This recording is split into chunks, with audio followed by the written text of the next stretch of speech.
Well, greetings and salutations, everybody. Welcome to the best NBA-related show on the planet Earth, the John Campea Show, coming from right here in our quaint little studio. I'm, of course, your host, John Campea, and this is the show where we talk about the things that we love. Movies and movie news, TV and streaming, all sorts of good stuff. And, the things that just basically make us happy and give us joy. That's what we like to focus on around here. Joining me in studio, of course, is our technical producer, Jonathan Voico. Good morning, everybody. Writer, director, producer, Robert Meyer Burnett. I'm happy about the MCU. There's a lot of stuff coming. And most importantly, of course, you guys are here. Thank you so much for being here, making our show part of your day. And here's how our show's going to go. We're going to start off by talking about a bunch of predetermined topics we got all lined up for you guys. Then in the second part of the show, that's when we're going to take your live comments and questions. If you have a thought, theory, opinion, question that you'd like us to address on the show, as long as it's appropriate for us to address on the show, go ahead and use the super chat feature in the live chat to send on in that question. You obviously have to be watching the show as we're streaming it live in order to do that. But if you are, go ahead and fire those in. All right, I'll give you a little bit of an update. Last night was, honestly, I think it's replaced the Oscars as my second favorite day of the year. Wow. My favorite day of the year is Christmas. Always has been.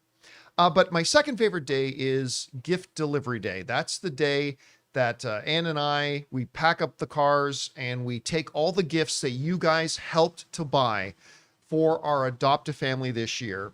And we delivered it last night, and it was amazing. Now, we do not have a video of it this year because, with 4 kids, the mom didn't really want her kids' videos out there and stuff like that. So we didn't. But we did take some pictures that once I have a chance to edit them a little bit, I'll share some of the pictures with you. But I will tell you, it was an amazing night.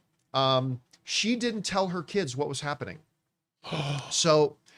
we pulled up in Compton. That's a huge surprise. It's a huge thing. So we pulled up in Compton and we pulled into the driveway of their little apartment, and she brought their kids out, and the kids were just like, who's this guy? Like, they were just like all confused what's going on. And then we opened up the back of the car, loaded from ceiling to floor, side to side with the gifts that you guys bought. And they're her youngest, this 9-year-old boy. Dude, I'm not going to get emotional, but I cannot put into words. I don't know how to explain how this kid's face just lit up like the sun. Just when we opened the back of the car and there were all these presents in it. And then so him and his 2 sisters, they helped us carry it up the stairs to their apartment. And they asked if they could open a couple while we were there, and we said yes. So we pointed to the electric scooters because you guys bought a couple of electric scooters. Oh my God, they lost their minds. And you guys also bought 4 tablets because she has 4 kids, 4 tablets. And when they opened those, you could just tell it was like an amazing thing. And then you guys got like $2,500 worth of Amazon gift cards. And then I wrote a check on top of that. And so when we gave the mom the gift cards and the check, this is the part that always gets me. So the mom starts crying. I can deal with that. What I can't deal with, and this has happened a couple of years, is when their children see their mom crying, the kids start crying. That's the part I'm not very good at. So I get all emotional, weepy. And again, look, all I can tell you guys is I so wish all of you could come and be there when we do this every year. But it's hard to put into words what you guys did this year and what it means to that family.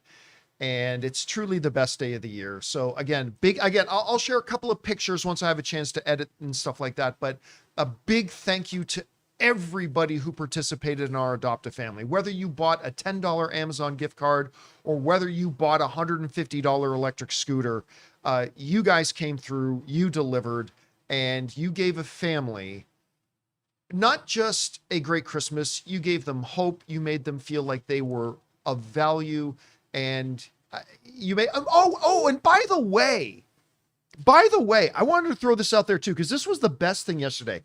So Ann told me yesterday she got a call from the mom of our adoptive family last year. The mom from our adoptive family last year. And she said the most amazing thing. She said everything that happened last year really helped her and her kids get on their feet. And she's in a much better place this year. And she wanted to know, where does she go for the Adopt a Family program? Because she wants to adopt a family herself this year. Wow. How awesome was that? That made my month when I heard that. So this family that we helped last year that was really in a bad spot. And now she was contacting us this year to say, how do I sign up for what you guys did? Because I'm in a better place this year and I want to help somebody else now. It was amazing. John, can I ask you, when you saw that kid's face and how you can't describe it, do you think that you made him believe in magic? Probably, that magic yeah. exists in the world? Yeah. Yeah. Because they'll never forget. They'll, especially, I can't imagine what it was like. Their mom probably didn't believe that it could happen. Like, no. Not until And the mom happens. didn't know what to expect either. Because remember, these Adopt a Family programs, this is why we tell everybody every year, do this Adopt a Family thing. Because you don't have to do what the whole John Campea Show community has done. Like, you literally make somebody's year by signing up and getting a couple friends together, put $200-300 together and get a couple of gifts for kids who aren't going to get gifts at all this year. And it changes their world. So I think the mom was hoping for that, but she didn't know about our community. She didn't know our whole community was rallying together. And by the way, they'd just gotten thrown out of their one place. And now they were just moved into a new place. When we carried the gifts in, there was no furniture, at least in the living room thing. And so like some of the stuff that you guys got was dishware and cooking stuff. And like, it's just everything that they need. So you could tell that the mom wasn't expecting it either. And like, so she got really overwhelmed again, thanks to our. Can our you imagine viewers. exponentially those 4 kids and the mother have had an experience like this? I mean, if there's one thing the world needs now is to know that there is kindness. I mean, that's what the I thought holiday you were going to season is all say about. love, sweet love. But anyway, No, just kindness. And as we were talking about yesterday, grace. yeah. And You brought those people grace. well, our community did. And again, thank you to everybody who contributed. It was an amazing day, and I will share some stuff of that later. Anyway, guys, we're not here to hold hands and sing Kumbaya. That is for the weak. We are Hold my here hand, Rob. I always hold Jonathan's hand and backstage. sing Kumbaya. Keeps me so I can get nervous during all the cuts. It's true. All right, guys, we got a number of things we got to talk about here today, and we're going to start off with this. For as long as I can remember now, when the Oscars come out, it's, you tune in to ABC. That's where the Oscars are. Well, that's changing. And it's changing in a very modern way.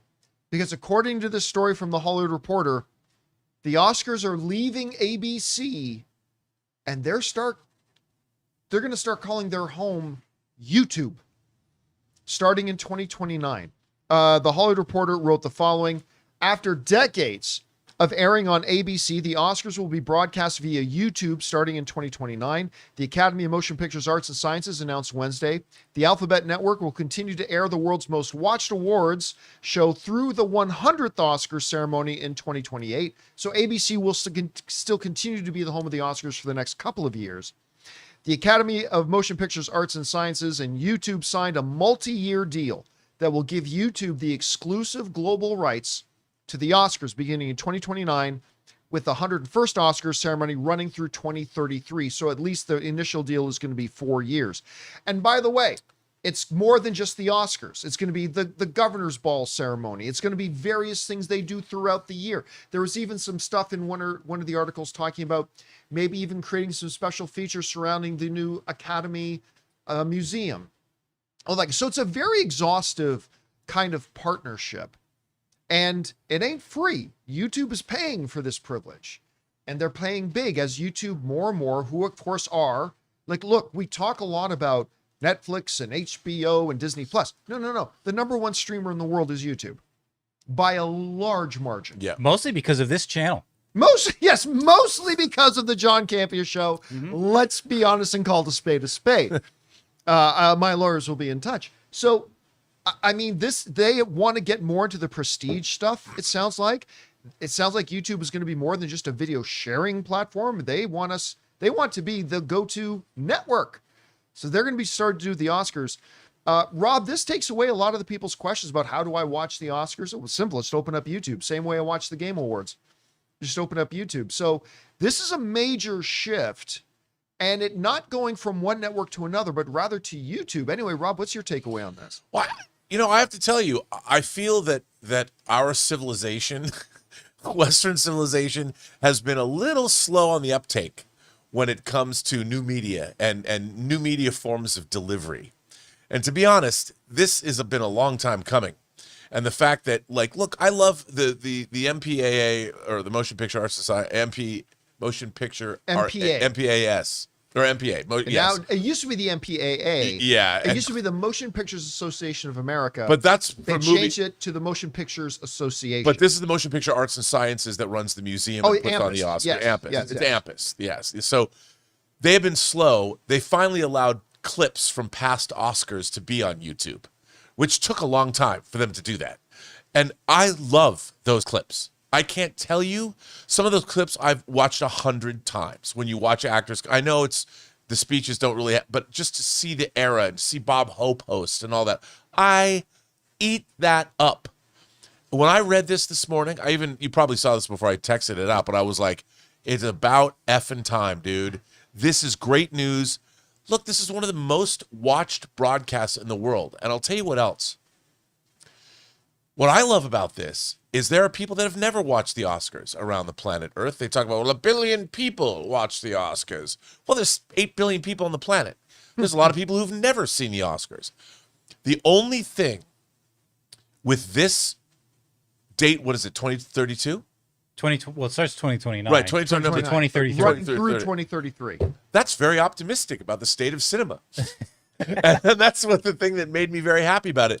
And admittedly, due to my delving into AI over the last 2 weeks, various forms of AI, I too have suddenly been, my thoughts on the state of cinema have suddenly become much more optimistic than they were before. Believe it or not, before I started looking into certain AI software and what it can do.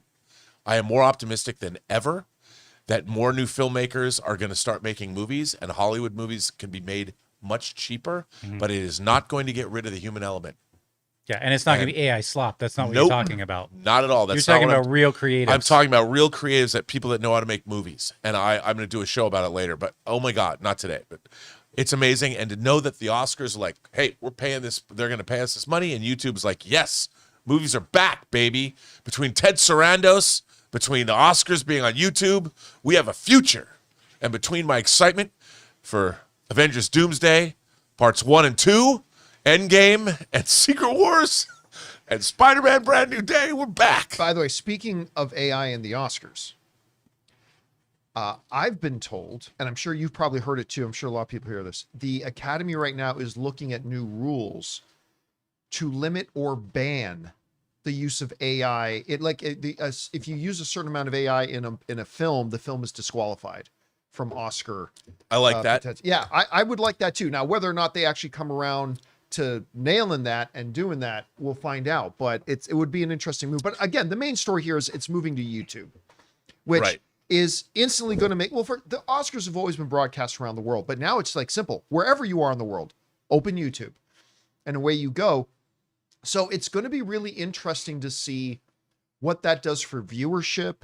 Again, the viewership of the Oscars has been going up after going down for many consecutive years. It's been going up lately, but it's still going to be interesting to see what this does for viewership, accessibility, how it changes the nature of it and all. But it's a really interesting thing here. Again, it's not going into effect for a few years, but guys, what do you think? Starting in a couple of years, the Oscars are going to move from ABC to YouTube.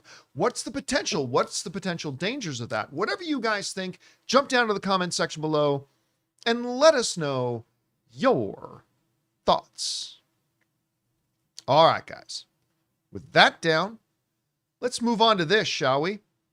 Well, tomorrow, Avatar Fire and Ash hits theaters. Everybody's going to be able to go see it. I know I've got my 4 o'clock screening of it tomorrow.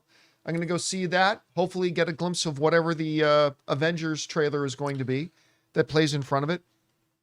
And now we've got the locked box office projections for it. And Deadline is reporting that Avatar Fire and Ash is set to set the world ablaze with a $380 million box office opening worldwide. That's not the actual opening weekend. The actual opening weekend number, which is always measured by domestic, is somewhere between 90 and $105 million.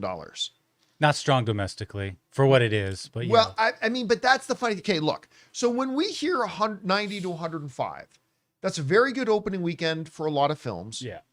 It would not be considered a great opening weekend for an Avengers film. Would not be considered a good opening weekend for an Avatar film. Films that are considered to be huge tentpole blockbusters. But once again, we need to remind ourselves that the Avatar films never open big. Nope. It's funny. I was playing poker the other night, and the conversation of Avatar came up, and I mentioned to somebody that, do you know that the original Avatar movie only opened to $70 million, or right around there? Correct me if I'm wrong. 77? Yeah. Opened to $77 million. And they looked at me like I was an idiot. Like, no, I had like a $200 million. I'm like, no, it had like a 70-something million dollar opening. And then sure enough, they pulled out their phone and looked up like, holy crap, how does that happen? And then the second Avatar movie, one of the rarest members of the $2 billion club, that one made right around the $130 million mark. Yeah, 134. Better than the first Avatar, but like not what you would think as the top 3 or 4 biggest films of all time. You're thinking 250 million. The Avatar films don't open large. They open where they open. The trick and the magic sauce, of course, with Avatar is what kind of legs it has and how far it goes. Rob, I'm not surprised to hear that it's going to have a smaller opening than, say, Way of Water did. I don't really feel like they've marketed this one nearly as much as they did Way of Water. At least I haven't felt that way. And it is what it is. Plus, between when Way of Water came out and today, again, there's fewer people going to the movies right now, although some new reports coming out in Variety are suggesting that that curve may be changing now. We might be starting to see people coming back to the theaters. But regardless, so I'm not terribly surprised. But Rob, whether they said that Way of Water was going to open, or I'm sorry, Fire and Ash was going to open with $65 million or $165 million, my thought would still be the same. I don't think that tells us anything about how well it's going to do ultimately overall. If it opened to $65 million, I still think we don't know how it's ultimately going to do. If it opened to $165 million, I think we just don't do, because again, unlike a lot of other films, which you can kind of project how they're going to do overall once you see their opening weekend, you can't do that with Avatar. So I'm going to be really curious to see how this does. But anyway, Rob, you're hearing these numbers. Are they higher than what you thought they'd be, lower, right around where you thought they'd be? And what do you think this means for the film overall? Well, again, I think they're in line with what I thought. I do think that the movie's probably going to outperform what these domestic numbers are. I don't know anything about international in terms of being able to gauge, because I don't know how many territories it's opening. It's probably opening all over the world. That's why you always only measure domestic for opening weekend. Yeah, so you measure domestic. And look, having seen the film, you can say all the things that people have been saying, the same criticism since the first Avatar. Anybody who criticizes it. But the fact is, these movies are incredible experiential events. And you can talk all you want about how it's Fern Gully in space and how you don't like blue cat people. I don't care.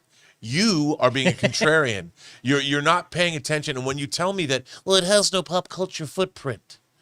Well, okay, but how many films actually do that made money? Zootopia, for instance. Aside from Zootopia 1 and 2 coming out, love Zootopia. Is everybody going to Zootopia parties? Are you dressing up as the characters from Zootopia for Halloween? I mean, what does that mean? What people are judging these films by is like Star Wars, movies that we've been fans of for 50 effing years and that we grew up with. Avatar's not that.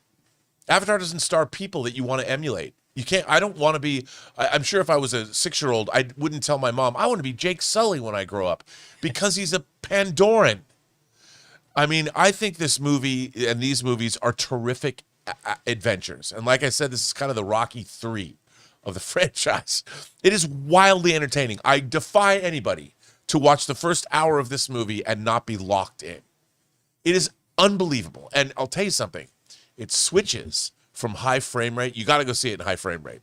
In a high frame rate 3D, it does go between high frame rate sequences. It's variable frame rate. It is so amazing. The 3D HFR in this movie, it's so jaw dropping. I'm like, Jimmy C, man, that guy has been, since the pseudopod came out of the water in the abyss, that guy has been changing the technology of making films. And you know, when they try to follow up everything with the 3D craze, because Avatar started that 3D craze. Yeah. That died. It died because nobody did it right. No. I mean, you look at if every movie was made the way James Cameron can do 3D, 3D would be a huge thing. The problem was everybody tried to skimp on it and didn't do it right. We're going to do a post-conversion. People, I disagree. People do not care about 3D.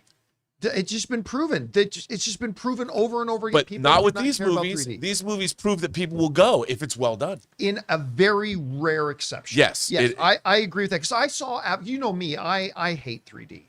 And I went to go see Avatar the first Avatar in 3D. And I'm like, okay, I'm going to give this one a pass, right? Yeah. But then I watched it again in non-3D. And I'm like, oh, that wasn't any less of an experience. But that's just me. Right. Yeah, That's but just you're right. Dude, seeing this movie at the Directors Guild, that's a flex. Well- it was so jaw-dropping because you're watching it in a theater that's perfectly calibrated the way James Cameron spends his life making sure it is, and you're seeing it the way it was supposed to be done. That's part of the reason that people aren't going to movie theaters, because it's not just Avatar. Movies are not being presented in the way. I didn't like Black Phone much, but I saw it at the Irvine Spectrum in their IMAX theater. The presentation of that movie was gorgeous.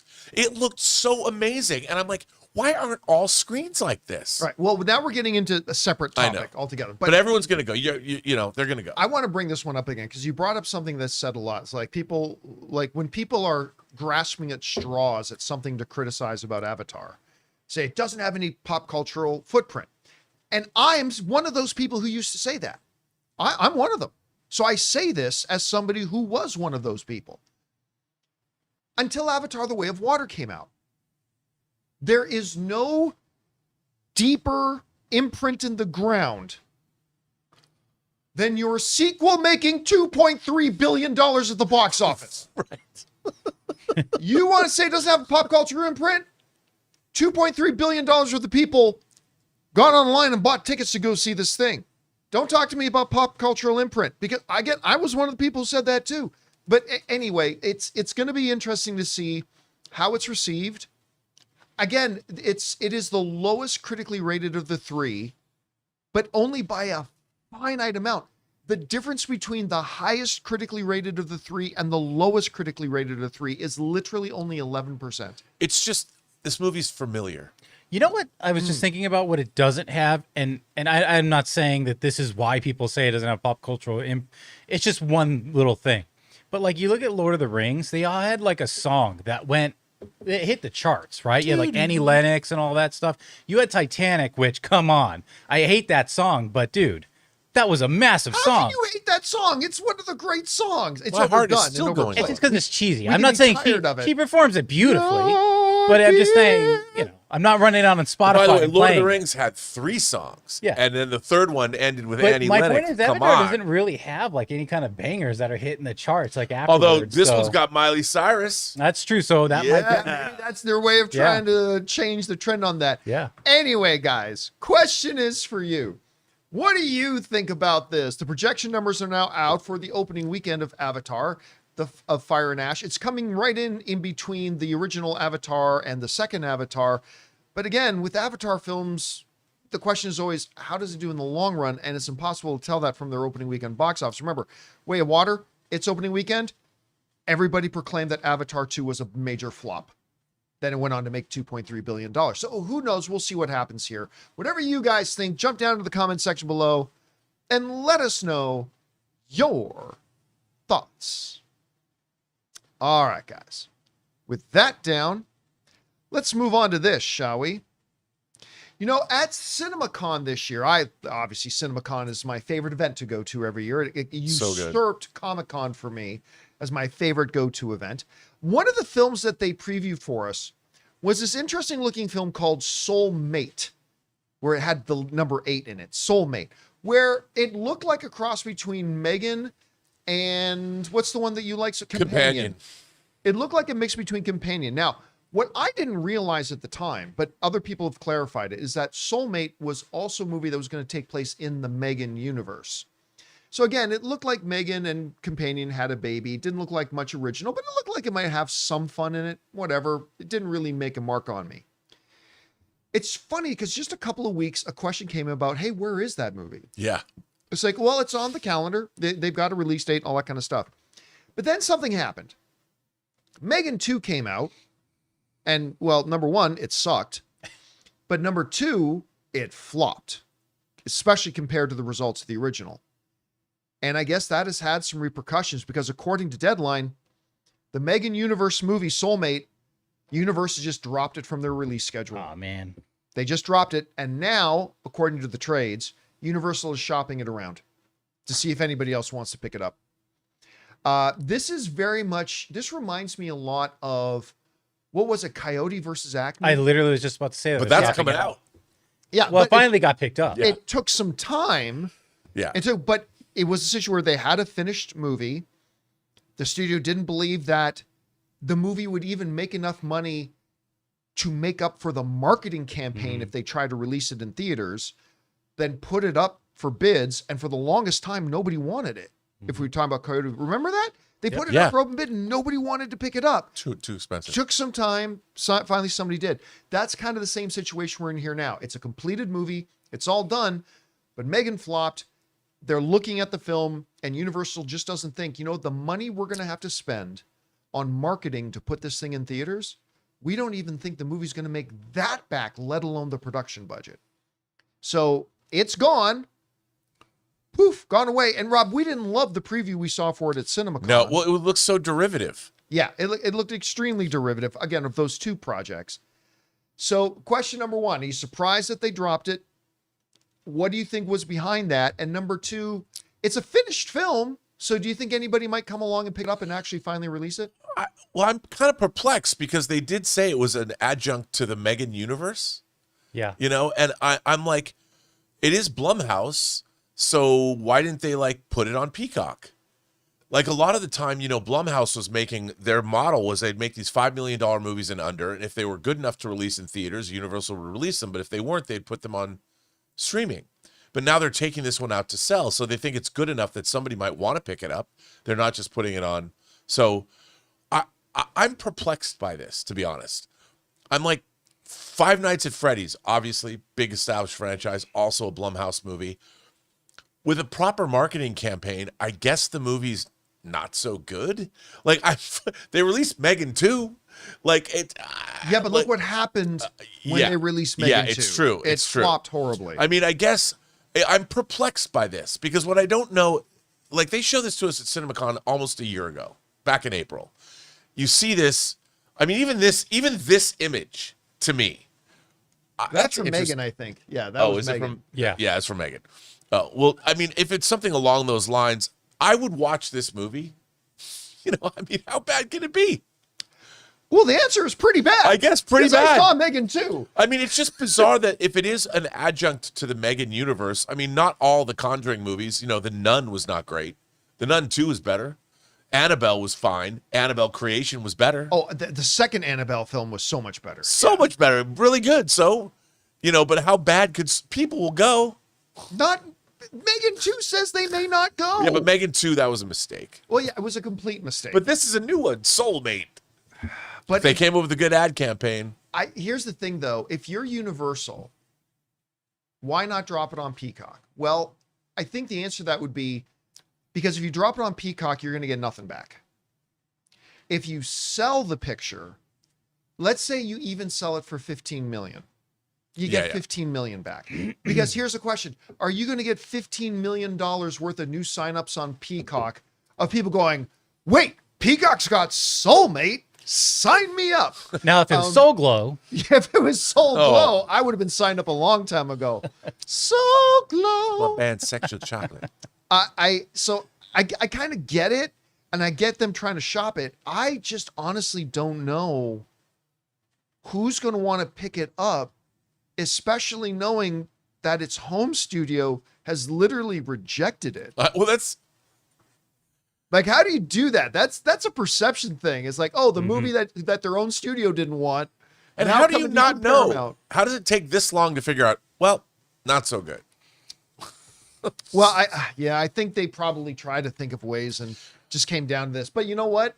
I don't know of anybody crying over the fact that they're not going to get to see Soulmate now. And it did allow us to mention, and I'm going to mention it again because it's great. If you haven't seen Companion, Very good. see Oh Companion. yeah, man. Very good. Companion's movie. great. Check it out. It's fun. I love that movie.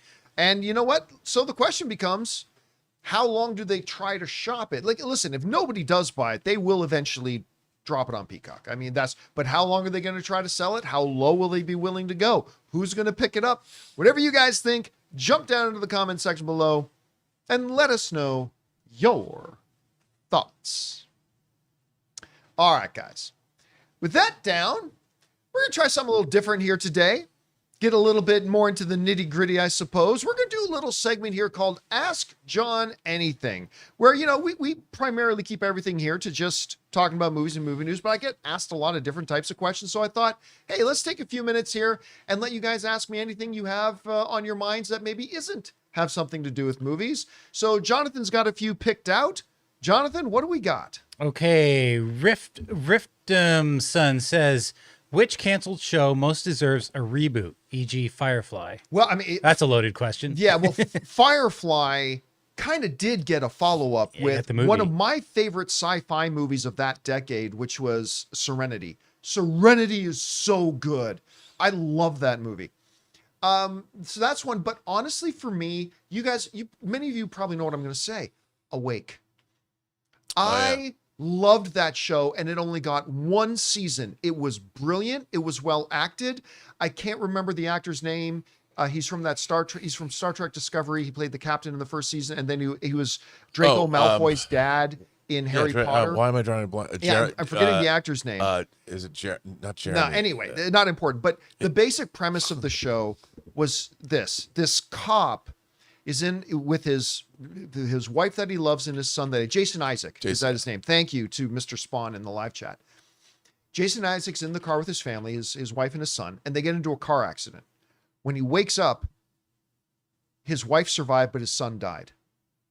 Horrible day. Later that night, he falls asleep, but when he wakes up in a different reality where in that car crash, his wife died and his son survived. And now each time he goes to sleep, he wakes up in the other reality. So he goes back and forth between the realities of the one where his wife died and the one where his son dies. And it only lasted one season, and it was fantastic. And if the TV network gods ever reach down to me and say, John, what's one show you'd love to see given another chance? Awake. Do Awake. That show was brilliant, but it never got anybody to watch it.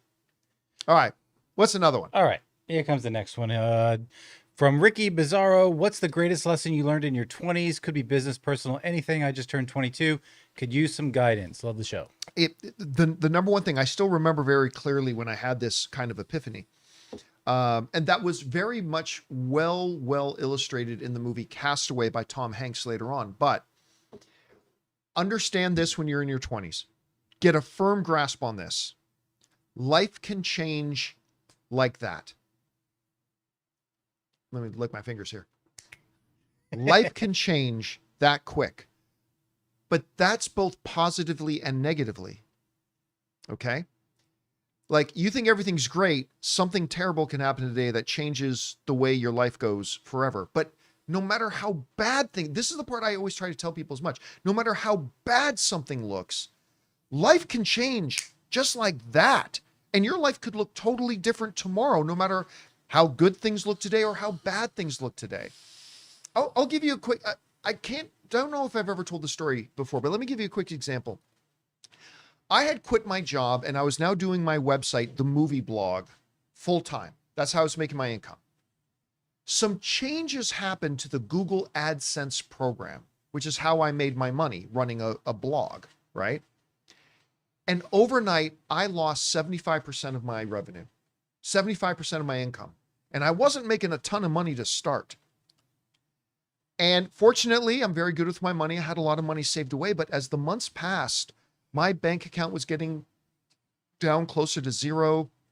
And it was like, I just can't, I don't know how they're going to fix this. This is done. I'm done. I'm done. What's going to happen? And literally that day, I got a phone call from somebody who wanted to buy my site and finance my movie that I was trying to make. All one thing. And just like that, overnight, life looked completely different. The bottom line, though, is the biggest lesson I got in my 20s that I really learned was always understand, in good circumstances and in bad circumstances, never forget that life can change very quickly overnight for the good or for the bad, and just always be aware of that. Anyway, that's the lesson I learned. All right, give me another one here. All right. We come up with a third one here from Peter Bubeyer, who says, what is your favorite book? If we're talking like narrative book, like not necessarily like technical books or books on leadership or books on business, whatever. The two I always come back to is this. The very first book I ever read, The Hobbit, is right up there. And the second one, I'm sure many of you know what I'm going to say, James Clavell's Shogun, which is part of the reason why I always, for years and years and years, desperately clamored for them to make a Shogun movie or show again. And thankfully they did, and they did it justice. All right, what's next? All right. We got our fourth one here from Saadul. Hassan, who says Universal Studios Hollywood or Universal Orlando, which park is better and why? Listen, I love Universal Studios Hollywood. I prefer it over Disneyland because fuck Disneyland. But I love it. But I went to the one in Orlando recently. Holy crap, it's better. Now, what it's missing is the tour. Have you ever done the tour at Universal? Oh, yeah. It's my favorite thing at Universal. It's absolutely I do it every single time. I never get tired of it. But the one in Orlando doesn't have that, but their Mario Land is double the size. They have all that land. And they have so much more real estate and space. Man. The Universal Hollywood one still has my favorite thing, which is the studio tour. But I think I overall preferred the one in Orlando. It was great. Because one is a straight up theme park and one is a functioning movie studio with an attached theme park. It's different. All right, what's next? We got another one here, John. We hear from Joan, who says, how did you become an effective speaker? You sound clearly, competently. Oh, you sound clear. I think they meant you speak clearly, competently, and confident. I struggle with that. There's not a lot that I do well in life. Not much. I know that's shocking, right? But I have always been an effective communicator. And like, even when I was in church circles, I would teach theology. I would teach hermeneutics. I would teach, I do have an ability to take a mound of information and communicate it in such a way that is easily digestible and understandable and relatable. That's one of the very few skills I have in life. But I would say that the exercise I do, because I get mocked for this sometimes, but I think it's the number one piece of communication and advice that I give to people. I watch every show that I do. I listen to every podcast I make. Whether it's 10 minutes or an hour and a half, every time I do an episode of the John Campea Show, at some point in that day, I am sitting in my living room and I watch the show back. Like, the only way to improve your own communication, I think, is to sit back and try to listen to yourself as a third person, pick out the things that are working, identify the areas that you're weak in, and try to build on that and improve upon that. And it's a never-ending process. I still have a lot to do to develop to get better, but the number one thing I would suggest is whenever you speak, whether it's in a podcast, a video, whatever, or a lecture, whatever, record it, listen to yourself. It's not egotistical. It's for self-improvement. That's the number one piece of advice I can give. All right. What's next? All right. I think this is our fifth one. Nope. We're sixth one here from Nick, who says, what's the best meal you had during your movie tour? Ooh. That was easy. Oh, I know. Yeah. And it didn't, the one main thing that got hyped to me, because on the latest leg of the movie tour, one of the stops was in Austin, and the most recommendations I got from anybody out of any of the cities was, John, you got to go to Terry Black's, the barbecue place in Austin. I always want, I love barbecue and I want to do some Texas barbecue. And, sometimes people recommend a restaurant, Rob. And like, okay, that was good, whatever. Yeah. Terry Black's did not disappoint, man. It was so good. And I'm actually getting ready to head home for Christmas to visit my family. And the most direct route is going from California to Toronto straight line. I am considering taking a slightly longer route and heading east first just so I can drive into Austin and go to Terry Black's again. It was so good. I could not believe how good it was. Number 1 or number 2 best barbecue I've ever had in my life. It was extremely good. All right, I think we got one more. Did you meet Terry? I did not. There was no Terry there that I could tell. All right, here's our final one. John, it's from Dakota Hanson, who says, hey, John, do you have any early marriage advice for me? So I guess they mean like early in their marriage? Yeah. Listen, I am absolutely no expert in the ways of marriage, but I've learned a lot of lessons, and let me at least communicate to you what has worked for Ann and I. Number 1, for you as an individual, something I've learned is, I know it's the more modern trend to say, well, whether you're married, if you're married, doesn't matter. You got to put you number 1. You got to be your first priority. No, I don't believe that at all. I believe once you enter into a marriage, that person becomes your number 1 priority. The number 1 question I always ask myself, I've been saying this lately, is what does Ann need? What will help Ann achieve her goals? What will help Ann do this and Ann do that? You make the other person your priority. That's what marriage is. I'll only speak as a man because I'm a man and that's the only perspective I know, but especially as a husband, that should be your number 1 priority in life. But the main piece of advice I would give is always over communicate. Never let something build up. I tell you this, and it's the God's honest truth. In 15 years of marriage, Ann and I have had arguments to the point that we've raised our voices 5 times. Maybe once every 3 years. Probably over what theme park you're going to, too. Or if we're playing Settlers of Catan.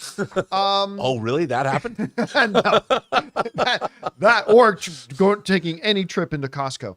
But in 15 years of marriage, there have been like 5, maybe 6 times that we've actually raised our voices at each other.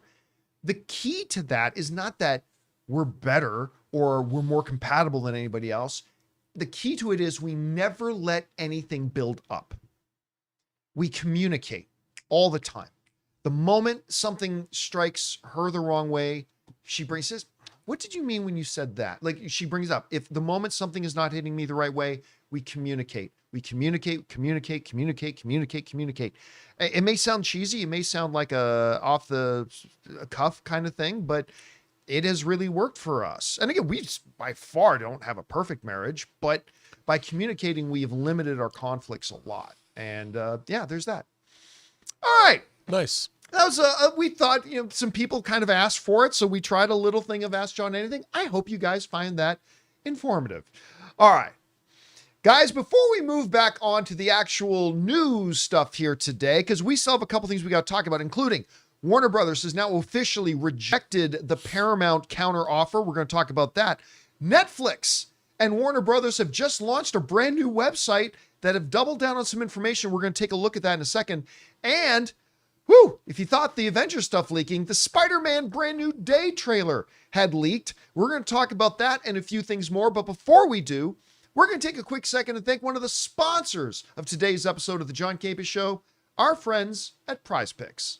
Guys, we want to take a second to thank a sponsor of this episode, PrizePicks. Honestly, this is the best time of year for sports. We've got hockey, basketball's heating up, football pushing towards the playoffs, and big games happening every single night. And while we can sit around and argue about which team's going to win, there's one place where it just feels good to be right, and that's PrizePicks. What I love most about PrizePicks is just how simple it is. You just pick more or less on at least 2 player projections, build your lineup, and that's it. No drafts, no season-long commitments, just jump in whenever you want. And I have been having a blast making lineups while watching games, and it honestly makes every matchup way more fun to follow. One of the coolest things about it is that they've just added early payouts. If your lineup gets off to a hot start, you may have the option to cash out before the game even finishes. And I also love how flexible it is. Whether you're going for safer, flex play, or bigger power plays, PrizePicks makes everything super clear with their payout multipliers. So here's what you do.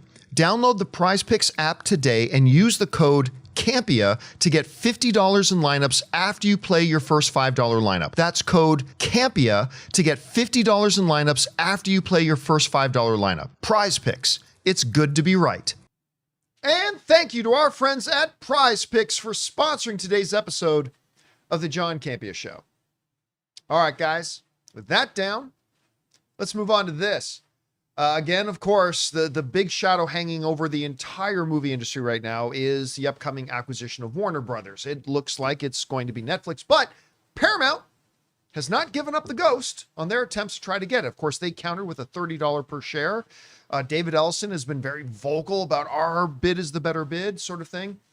Well, Warner Brothers has now, this comes to us from Variety, Warner Brothers Discovery has officially now rejected Paramount's $30 share acquisition offer, calling it an inferior offer to the Netflix deal, and alleging that the Ellisons are not providing full backstop financing.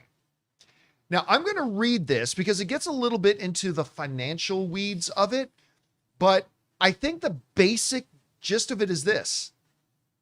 This whole thing is really being driven by David Ellison's daddy, who I don't blame him for that. If my dad had $500 billion, I'd be doing this too.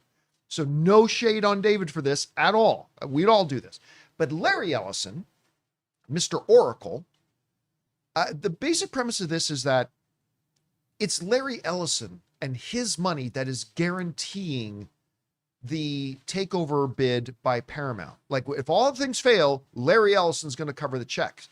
But Warner Brothers is saying, after we really went through the wording of the offer, and our lawyers did too, he's saying he's backing it up, but he's not actually backing it up. Therefore, the deal is inferior. Now, I'm going to read this a little bit at length because, again, it gets into the financial weeds, but I think it's interesting and I think it's worth learning. So Variety writes this. Warner Brothers Discovery's board has formally said no thanks to the $108 billion takeover bid from David Ellison's Paramount Skydance, unanimously reiterated its support for the Netflix bid. Following the Warner Brothers announcement, Paramount affirmed that it will continue to make its case directly to shareholders for the latest $30 per share hostile takeover, indicating that it will not be going any higher. Now that's a change. Remember, David Ellison has been dropping comments and quotes in the media saying, oh yeah, the $30 isn't our best and final. We'll do better. But now they're saying, no, we're not going to improve the offer, which is interesting. Warner Brothers Discovery said it remains committed to its mega deal with Netflix, under which the streamer would buy the Warner Brothers Studios, HBO, and HBO Max for $27.75 per share. That would take place after Warner Brothers' planned third quarter 2026 spinoff of Discovery Global. Now, this is where it gets into the conflicting stuff. Let's see, where is it? I want to get down to it. Okay, here it is. The terms of the Netflix merger are superior.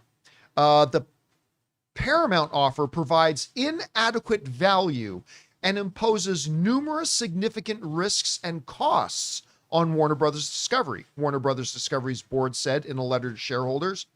The company also documented the sequence of interactions with Paramount in a filing. According to the Warner Brothers Discovery board letter, Paramount has consistently misled Warner Brothers shareholders that its proposed transaction had the full backstop from the Ellison family, but it does not, and it never has. Per the Warner Brothers Discovery board, the most recent Paramount Skydance proposal includes a $40.65 billion equity commitment for which there is no Ellison family commitment of any kind. Instead, they propose that you rely on an unknown and opaque revocable trust for the certainty of the crucial deal funding. Warner Brothers Discovery is here referring to the revocable trust held by Larry Ellison, and which, by the way, that trust that was going to have Saudi money and all this kind of money, the players involved in the trust have been going through a musical chairs rotation because some of the big backers of that trust have now withdrawn. It's a little uncertain. Basically, it's this. Warner Brothers still believes that Netflix's deal just to buy the studio and HBO Max, while Warner Brothers spins off Discovery Global and all the television assets, is the better deal, and that while on paper the Paramount deal may look better, the terms within it, Warner Brothers thinks, puts themselves at financial liability and financial risk, and that they are not properly guaranteeing their bid at all. That's the final thing. So Rob, you know, it's always a little more murky when we get into the purely business side of it. But this is the one of the most seismic shifts ever happening in the history of Hollywood with Warner Brothers getting acquired. It's worth it. We've seen the number of people who are backing this bid coming in and out. The people who would make up this trust are questionable. Now they're saying in the actual paperwork, there is no actual guarantee that Ellison's personal money. By the way, I was about to talk about their market capitalization. here's the thing. Oracle's value since the start of Paramount bidding for it has dropped by nearly 50%. Well, They've lost nearly $300 billion since in market September. cap. I was going to give you, I've got hard numbers. And by the way, it's not just because of the Warner Brothers takeover bid, but they don't have the money they used to have. Yeah. Okay. So their market capitalization from September to now dropped $360 billion from its peak at nearly $1 trillion. And as of December 17th, the company is only worth $513 billion. I love that we use the word only in front of yeah. 513 So billion, they have but a number of yes. things. They have missed revenue expectations. They have massive market they have massive capital expenditures. They have rising debt concerns, client concentration risks, and funding setbacks because they've heavily vested. They're heavily gone into AI. Yeah. You know, data centers. Here's the thing. There's been a lot of people talking about AI. Is the market going to melt down over this? Because AI, they haven't figured out how to monetize it yet. In my little AI journey over the last 13 days or 14 days, I am convinced more than ever that AI is our future in terms of especially Hollywood. But people have to know that it's not making the images. It's all before you get to set. It is going to revolutionize, if you use it right, revolutionize how movies are made, but it will not replace the human element. And they just don't understand how it's going to be used yet. People just think you're going to press a button and magically things appear. That's not the way it's going to work. And I think that, look, everyone's panicking, but it'll all come out in the wash. But you know, like we always say, that's a lot of money, dude. If you have a company that was worth almost $1 trillion in September, and because you're spending, and I'm going to, buy a studio, I'm going to buy another studio, and your company your market cap goes down $360 billion in 4 months. Why don't you concentrate on making Paramount great again? Why not do that? You already own it. Yeah. You We make good deals. We didn't touch on it, but also it was backed by Jared Kushner. He's backed out of the deal. Well, since. again, Yeah. that's what I'm talking about, the trust fund that they were setting up. So they've had there are people who were committed that are no longer committed to it. So it's been kind of a revolving door there. So the Ellison commitment is really non-existent. The trust fund that Ellison was going to head up is shaky at best. Mm-hmm. And Warner Brothers is just looking at all this and saying, this isn't solid. The Netflix deal is solid. I don't know whether they're right or not, but this is what Warner Brothers' position is that the Netflix deal is solid, it's backed, it's guaranteed, and it offers us our smoothest transition. And so they are recommending to their shareholders, we got to go with the Netflix deal. Yeah, they're already showing their commitment. Netflix. I mean, look, do I believe Ted Sarandos 100%? No. But I do think that he's making moves that lead me to believe, and having talked to people at Warner Brothers now, 2 people, that they would prefer that deal. So, hey, why not? I mean, it's going to happen if it's going to be inevitable. I think Netflix is the way to go. Yeah, I agree. And I think we were looking at the Financial Times article yesterday in that text thread, and I just wanted to quote from that. It said, Brian Ballard, a fundraiser who runs the top lobbying firm in Washington by 2025 revenue. Oh, yeah. Has relinquished Paramount as a client and retained Netflix as a client. Yeah, that's interesting as well. That's huge. It's interesting as well. That's for, Washington lobbying. So we'll see. And that could be a major thing there too. So again, the next step, the next domino that has fallen, it's Warner Brothers has now officially rejected the newest offer from Paramount. How this continues to evolve, we will keep our eye on. Guys, question is for you. What do you think about all this? Whatever your perception is of this, jump down to the comment section below and let us know your thoughts. All right, guys. With that down, Let's move on and talk about this, shall we? Staying on the topic of the Warner Brothers acquisition, in response to Warner Brothers officially rejecting Paramount's latest offer, Netflix has published a new website. The URL of it is NetflixWBTogether.com. NetflixWBTogether.com. And when you go to the page, it says defining the next century of storytelling together. And basically what it is, when you go over and look at it, as we check out here, it's basically running down how great this is going to be. Listen, I got to admit, see an image of Harry Potter and Stranger Things together. That's pretty inviting. That's pretty cool. Well, too. it kind of makes sense too, because what's his name is basically Harry Potter, from what we've seen in this new season. Oh yeah. What are we talking He's about? a Horcrux. Yeah, he's basically a Horcrux. Oh, you're talking about Mike? No, not Mike. What's the whatever the kid's name is? The nerdy kid. Will. That's it. And basically, the new website runs down why this is going to be awesome. Now, remember, this is made from their own perspective. It's clearly biased, but it's interesting that they put this together. So they write the following. They said, let me see if I can increase the size of the text here a bit. It says, as fans of Warner Brothers and their beloved brands, we want to preserve and expand on what makes them special. We're fully committed. Listen to this.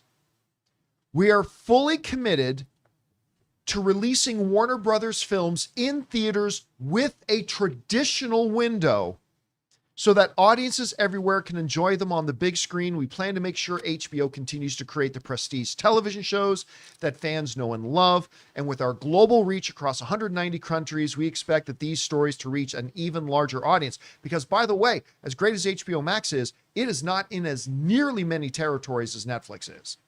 And so if Netflix can help them increase that reach. But again, for me, addressing my biggest concern about Netflix getting Warner Brothers, that I've always said makes Netflix the worst possible option here, in addressing it head on, once again, they double down. But they throw in a couple of new words to change the language. That is, we are fully committed to releasing Warner Brothers films in theaters. This is something they never said. With a traditional window. Again, they are really going further and further and further because, they're going to stop releasing movies in theaters. No, we are. They're not really. No, we are really committed to releasing it in theaters. Okay, they're going to release it in theaters, but they're going to make the release window like a week or two. Now they're coming out and saying, no, we're going to do traditional windows. Now, whether that traditional means 45 days, whatever. So they're doing that. So that's the first big thing that came out to me when looking at this. As we continue to go down, look at that we will have more entertainment at a better value, they say, by combining Warner Brothers' incredible library of shows and movies, from timeless classics like Casablanca, Citizen Kane, to modern favorites like Harry Potter and Friends, and HBO shows like The Sopranos and Game of Thrones, with Netflix's culture-defining titles like Stranger Things, K-pop Demon Hunters, and Squid Games. We'll be able to give fans even more variety and value. Now, one of the big things that everybody gets concerned about when there's ever a merger, because we saw what happened when Netflix or when Disney took over 20th Century, is that it's going to mean less opportunities and less jobs. Well, they say we're going to be creating and protecting jobs. Netflix and Warner Brothers have complementary businesses, which is why we plan, this is key, this is why we plan to continue operating them independently. With the teams, I should say, that currently run them. Also, we are growing our long-term investment in original films and series and expanding U.S. production capacity. Over the last 4 years, we have contributed over $125 billion to the U.S. economy and hired more than 140,000 cast and crew members, filming across all 50 states. With Warner Brothers, we'll be able to do even more. Couple of things. One, Netflix plans on letting Warner Brothers continue to act independently. That has been one of the kind of big benchmarks that we've been looking for. It's like, oh, are they really? Listen, Ted Sarandos has come out and said, we have never cared about theatrical because that's not Netflix's model. And it never will be. But now that we're getting into the Warner Brother business, it is Warner Brothers business. And therefore now it's our business. And that's what we're doing. And to highlight that, he's saying, Warner Brothers is going to just be kept completely intact. And here's the other big thing. So go back to the screen here for a second. With the teams that are right now running them. So again, there have been some question and some concern. Hey, listen, DeLuca and Abdi have really turned the studio around. They've given them an amazing 2025. They have to still be there.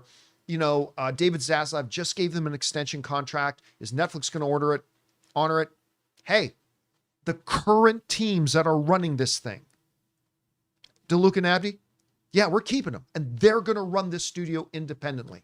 A lot of question marks surrounding James Gunn and Peter Safran. Well, they're not questions anymore. The current teams running them, that's James Gunn and Peter Safran. They are going to stay, as long as they choose to stay, I suppose. They are going to stay and continue running it. This is what we're doing. So, Rob, a couple of big things in this. Netflix WB Together. Some things they're doubling down on, some things they're introducing for the first time. Doubling down on, hey, we're going to do as much, if not more production than we've ever done. And we're going to increase our US production, which has been a big concern lately. They say WB is going to be operating independently. Obviously still under the ownership of Netflix. Completely understand that, but they're going to continue doing Warner Brothers business. They had doubled down on the theatrical stuff, saying it's going to get a traditional window now. They are, introducing the idea of the independence, of course, but then also doubling down on, hey, the current people that are running it, they will continue to be there and running it. As somebody who has said multiple times that I believe that Netflix getting Warner Brothers was the absolute worst possible case scenario for Warner Brothers, I have to say that my position continues to soften. The more and more stuff that they're saying, and again, they're backing this stuff up by showing that this makes business sense for them to do this.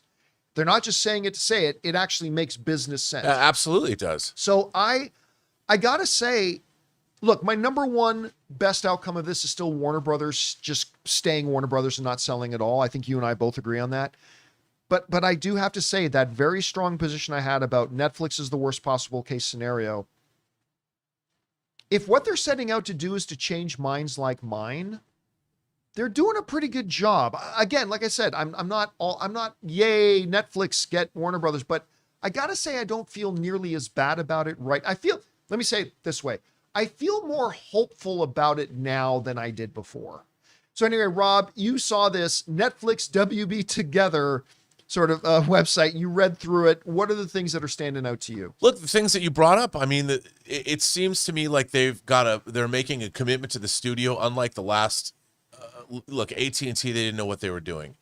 It is smart. It looks like it's a really smart acquisition for Netflix. By the way, if Pam Abdi and Mike DeLuca do deliver One Battle After Another as Best Picture this year, which is a distinct possibility, wouldn't that make that Netflix's first Best Picture winning movie? Well, Netflix won't own it until next year. Yeah, but still, I mean, they could at least Ted Sarandos could be like, see, yeah, we got the right team in place. So I think that, look, it sounds great. I always have a wait and see attitude. You know, let's see what's going to happen, because fool me once, shame on you. Fool me twice, shame on me. And a lot of people at Warner Brothers are shell shocked for this this will be the third merger in almost, 6 years? So it's I understand, but it looks like they're I would say, John, they are definitely in the right direction. I hope there's no icebergs out there in the North Atlantic as they sail across the pond of movies and life and all that, but hopefully it's great. There is one thing I would like, though. What's that? And I pointed it out to you.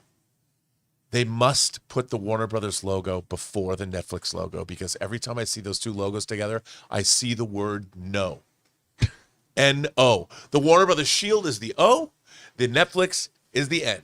Why don't they just reverse them? You know what? And it's on. I'll bet you this. It's on. It's on. That's why it should, instead of no, it's on. And that's their slogan. I bet they don't put the Netflix logo on any of it.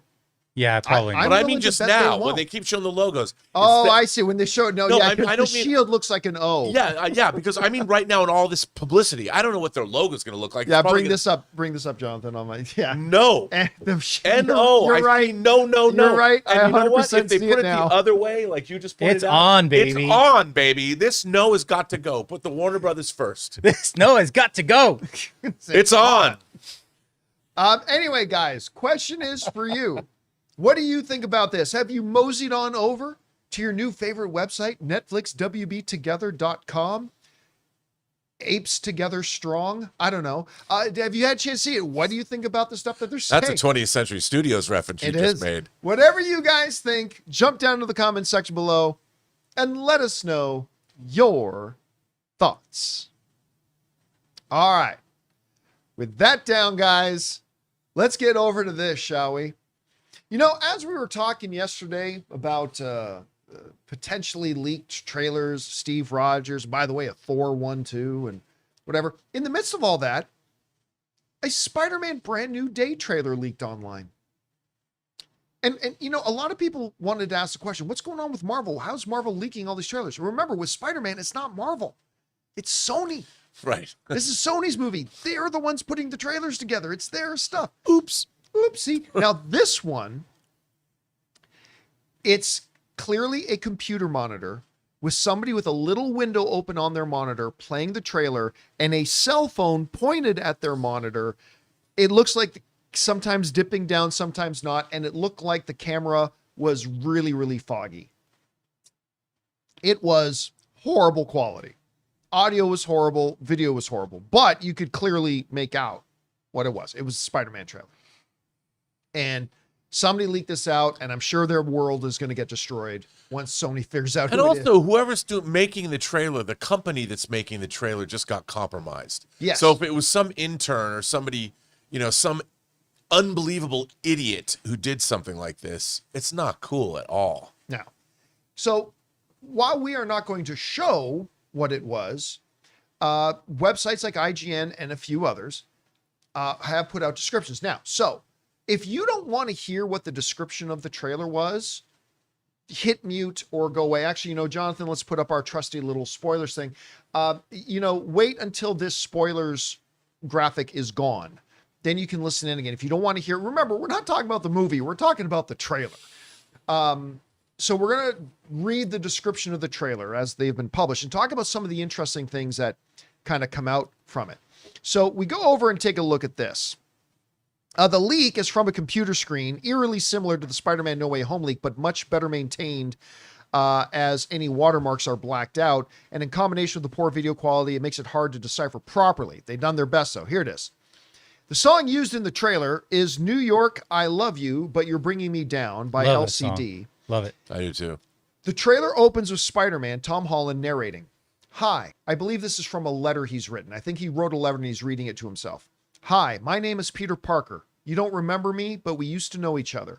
Something bad was going to happen, and the only way to stop him was to make everyone forget about me. I'm not just Peter Parker, I'm Spider-Man. And sometimes Spider-Man has to do the hard thing, even if it breaks Peter Parker's heart. Underneath this narration, the teaser starts with a shot of New York City and Peter Parker reading a letter, and then going to a store where it seems MJ is working and Peter's staring at her longingly. Stalker.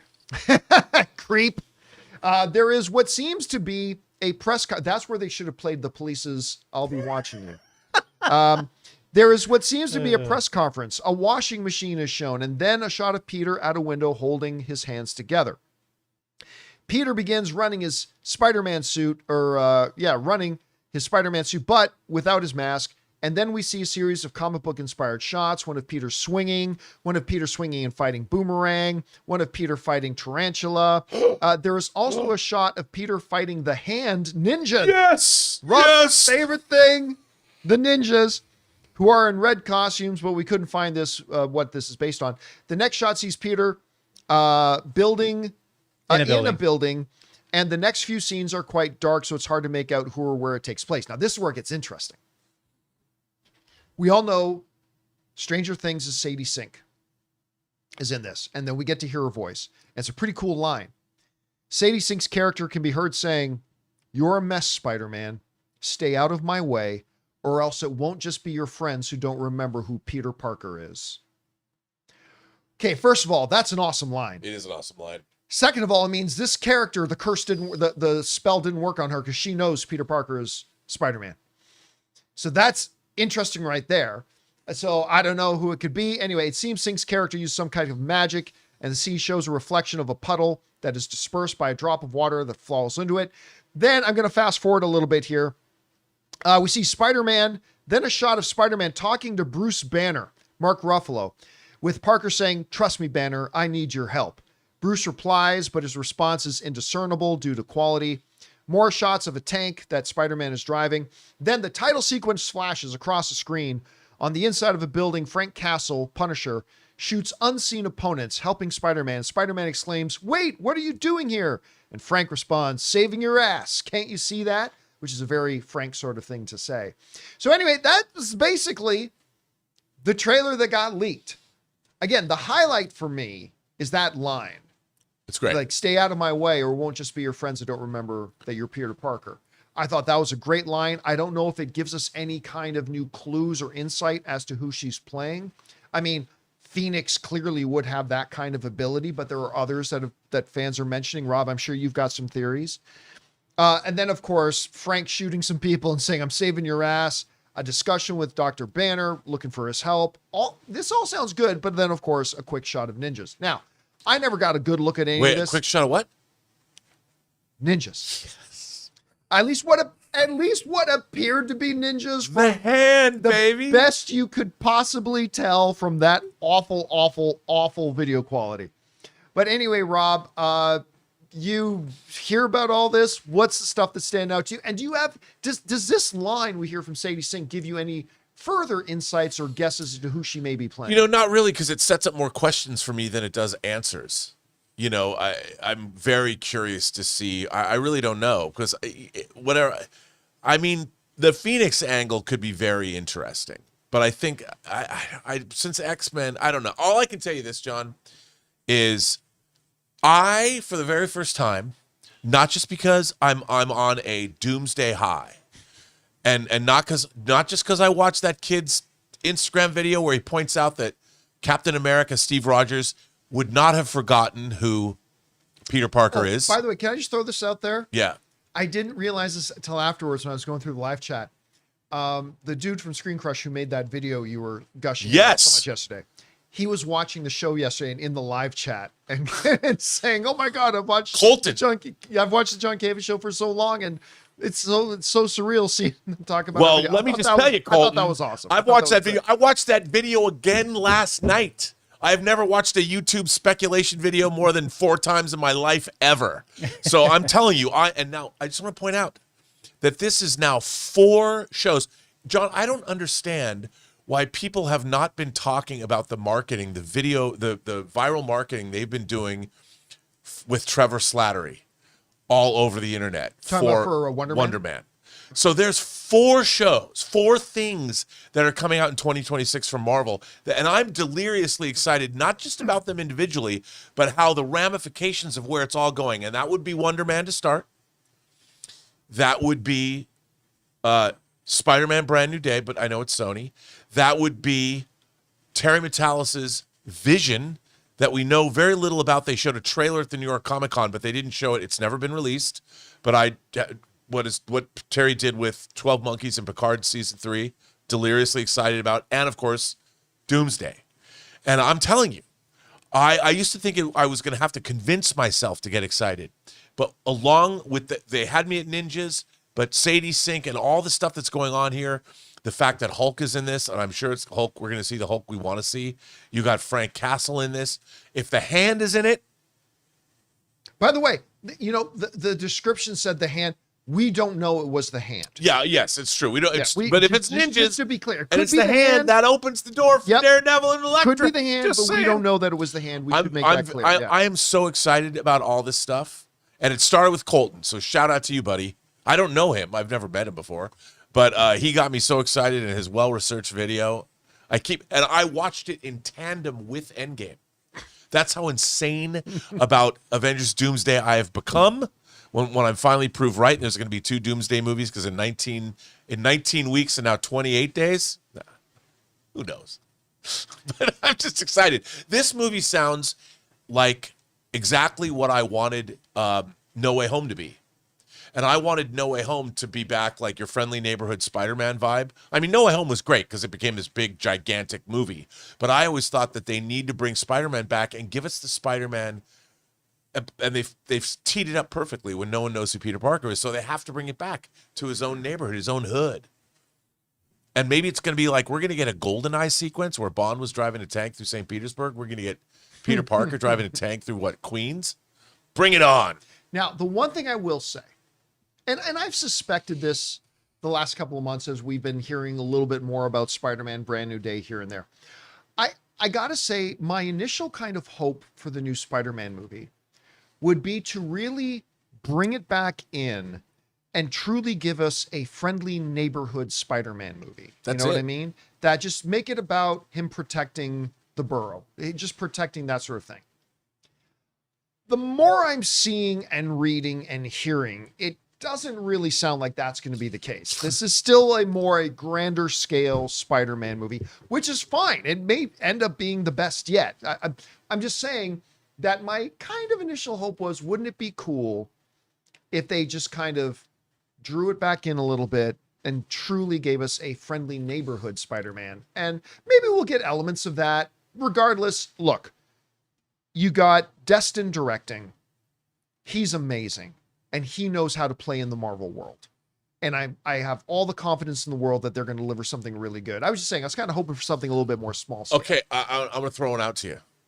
They've already announced, with this trailer, assuming it was all real, that Chris Evans is indeed, and I know for a fact, he is indeed coming back in Doomsday. Yeah, which we suspected weeks ago when we talked about a different report. Yeah. I am willing to bet, I want to put money on this right now. I want to put money on this right now, that the end of Spider-Man Brand New Day, that post-credit scene is somehow Chris Evans, Captain America, is going to be in a scene with Spider-Man to say something.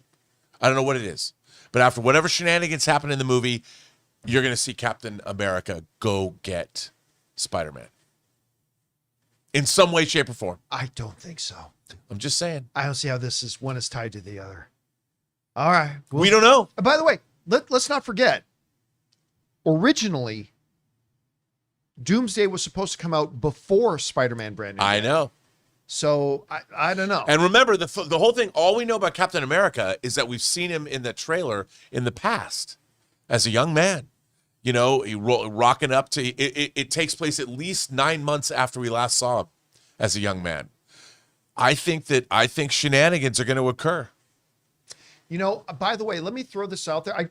And this is part of the reason why I don't think we're going to see Steve Rogers in the spot. I think the first time post-credit. I'm talking post-credit. Post-credit. I think the first time we're going to see Steve Rogers on screen again is going to be in Avengers Doomsday. Probably. But there's a YouTube channel I like to watch every once in a while called Heavy Spoilers. Oh, I love that guy. Yeah, love the dude. I think he follows me on Instagram. They clarified and articulated something much better than I was kind of formulating it in my own head. But this is the thought that crossed my mind when I watched it, but they just articulated it very well. In that supposed alleged leaked trailer, which very well could be real, we see Steve with his child. That child, and again, Heavy Spoilers better articulated this than I did in my own head. That child's not supposed to exist. That child is not supposed to exist. According to who? Well, in their reality and in their timeline, that child was not supposed to be. Whoever that child is was not supposed to be in this timeline. And the child itself represents what could bring upon an incursion. And it could very well be that whatever destroys, Dr. Doom's universe, that the butterfly effect of that one thing happening that was not supposed to be a part of their history could itself be causing incursions. Could itself cause tragedy to Dr. Doom.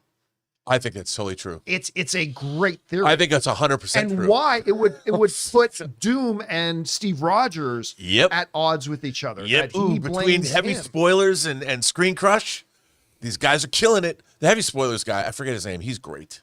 I just like his voice. I just watch all of his stuff. So I thought that was a really interesting point of view too. And it would make complete total sense, especially when you look at the way that Marvel has well, first of all, let's be honest. Marvel has been so radically inconsistent with itself about how it defines multiverse. There have been no less than 5 different explanations about multiverse. But even when looking at them, the idea of a baby suddenly being in a timeline that was never supposed to be there in the first place, and their expressions of how butterfly effect works, that could be our spark point for what leads to the events of Doomsday. Yep. Which In would which be case, amazing if they did. in which case, you could end Spider-Man Brand New Day with Steve Rogers showing up, and then Avengers Doomsday begins with the whole whatever's going on with Captain America back in the past. Could be. Could be. Again, listen. Who knows? All I know is, could it be? Yes, it would. I am extremely happy that they are going to be closing off the multiverse saga, because I fucking hate multiverse. Right. It's such a lazy. Well, they're really going to do it with Secret Wars. Yes, but then they've said that closes the chapter on the multiverse saga. It doesn't mean they'll never use multiverse again in the future, but this will close the multiverse saga. I'm glad for that, but I'm some stoked, very dude. exciting possibilities here. I think you know what? I'm more jazzed about the Marvel Cinematic Universe than I've been. I haven't reached Endgame levels of excitement, but I'm pretty damn excited. I'm going to pretend the last 5 years. It's all a mulligan, and we're getting a direct sequel to Avengers Endgame and Spider-Man No Way Home Well, listen, I'll tell you what. and Division TV series.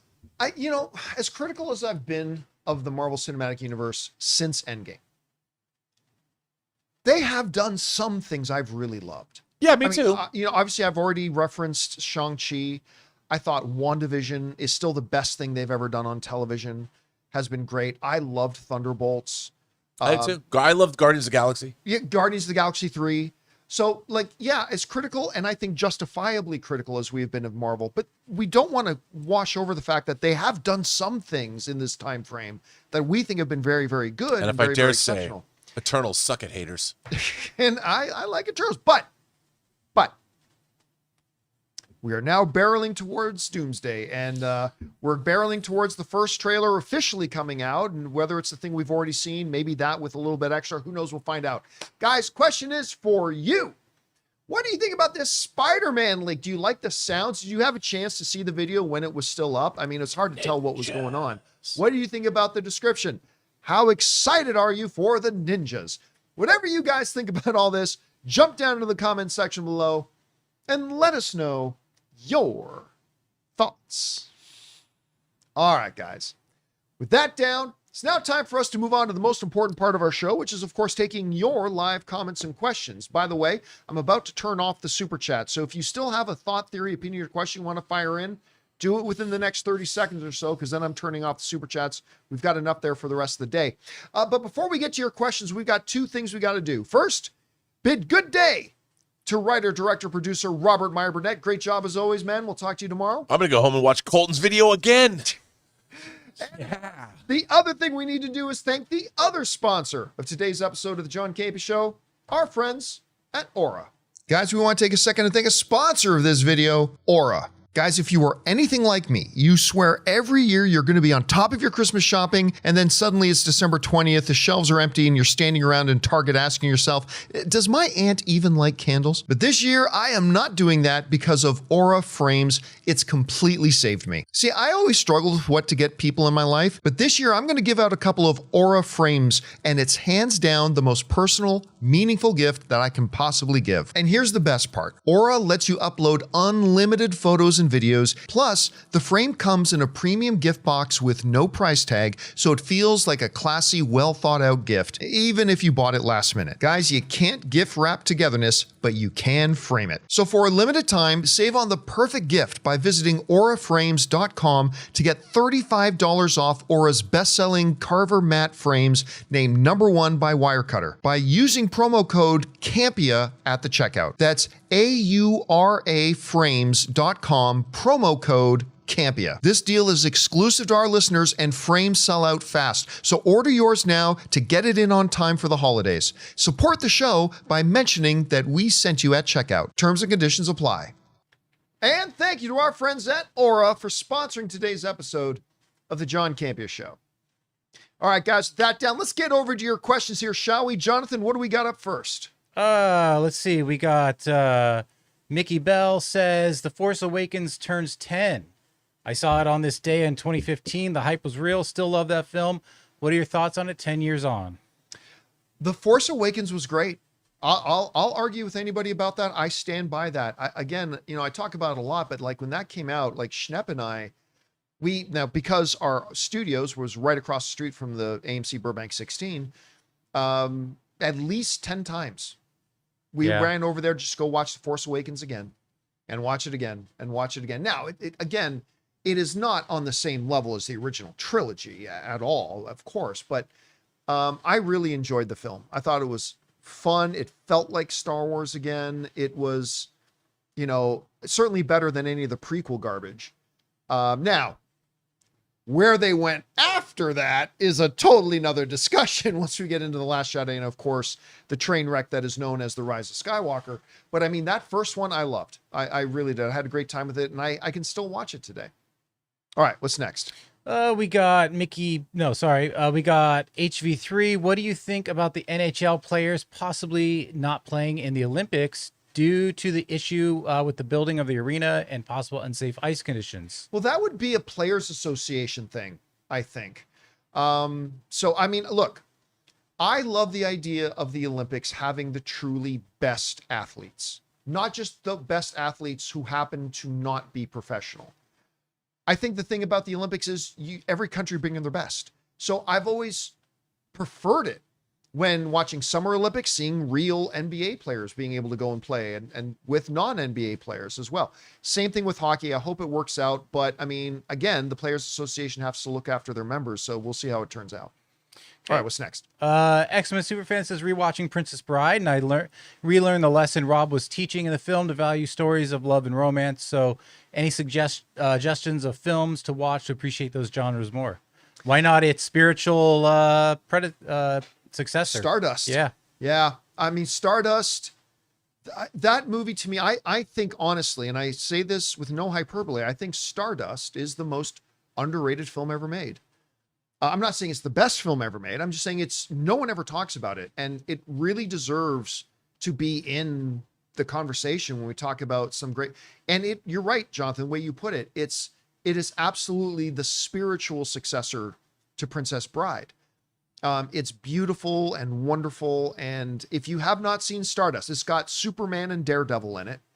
So it's got Charlie Cox as your main guy. Henry Cavill's in it. Michelle Pfeiffer, Robert De Niro. Why am I freezing on the name of the guy who hosted the Golden Globe so many times? Not your. Yeah, Gervais. Ricky Gervais. It's got that's Ricky right. Yes, it's got yes. Ricky Gervais in it. He is, I had the feel. I felt like no, he's not, but he Mark is. Strong, Peter O'Toole. It's amazing. If you guys get a chance, watch Stardust. It's amazing. Stack cast. All right, what's next? Raymond says, like some of you, I think the trailers are being leaked by Marvel. It's a hierarchy to each release. Steve, Spider-Man, Thor, RDJ will be last. Well, I mean, of course, the big problem with that theory is that Marvel has no control over the Spider-Man marketing. Right. That's Sony's film. Marvel may produce the movie, but other than that, then the distributor is in charge of all of it. The marketing, where it goes, the trailers, all that kind of stuff. Now, so if you limit the discussion to just the Thor thing and the Captain America thing, yeah, maybe there's an argument to be made that Marvel is on purpose letting these slip out. But you can't put the Spider-Man thing in that because that's Sony's thing. And do Sony and Marvel work together on that? I don't know, maybe, but it seems unlikely. All right, what's next? X-Men Superfan says, do you think Meg Ryan is a better actress than people give her credit? I mean, I think she's a great actress. I think people give Meg Ryan tons of credit. I don't know what you're talking about. I think people hate on her because she's kind of a rom-com queen. Well, no. Nobody started to hate on her. Well, yeah, until the whole Russell Crowe thing, the affair. That's when because she was America's girl next door. America's sweetheart. Yep, she was America's sweetheart. Yeah. And that whole thing with Russell Crowe kind of tanked all that. But I don't think anybody, I've never heard anybody speak disparagingly of her acting. Yeah, like she's a terrible actress. Yeah, no, I've never heard that. All right, what's next? John, is the NHL going to the Olympics? Unreal. I think ultimately they will. I think they know it's good for the game. Again, they got to make sure everything's right, but I think they will. We got Raymond, who says, another Robin Hood movie. Public domain heroes are being overdone. Will there be a Robin versus King Arthur? What do you think of Hugh Jackman as Robin? Well, that's a few questions. Robin Hood was... I'm assuming that's a theoretical question, and not there's any news out there. I mean, Robin Hood didn't take place during the age of King Arthur. First off, King Arthur was, I mean, I get it. They were both fictional, but they were different eras. Doesn't matter. You can still make a movie. I guess where that's say true. They're in the same era. I guess that's true. I'm overstuffed with Robin Hood content. I really am. I never even saw that last one with Taron Egerton. Oh, it was not good. It was not good. Who was it? Was that Jamie Foxx that was in that with him? Was it? I think it was Jamie Foxx. Anyway, that movie was terrible. One of my all-time favorite actors, Russell Crowe. That one he did with that was what's his name? Who did Gladiator? Ridley Scott. Ridley Scott. That was terrible. Awful. Honestly, the last great Robin Hood, unless I'm forgetting about one, the last great Robin Hood thing I have seen is still Kevin Costner with his on-again, off-again bad English accent. It's Robin Hood Men in Tights with Carrie Elwes. We're men, manly men, men in tights. But you, my room, 8:30 and bring a friend. I mean, cut it out with a spoon, cousin. I don't care. I don't care what anybody says. I love Robin Hood, Prince of Thieves. Everything I do it for you. I will always love that film. I still do, despite all the ridiculous nonsense that happens in it. All right, what's next? D says Skarsgård deserves at least an Emmy nom for Welcome to Derry. I'd also like to see Halloran actor get a nom too. If Disney ever did a live action Coco, the kid playing Rich would be an adorable mega. Oh yeah, he would be. You know what? He would be. He really would be. Well, I mean, listen, here's the thing. It's always tough because first of all, clearly Skarsgård would be running in the best supporting actor because, I mean, he's just not in the series enough. But when he is, he's brilliant.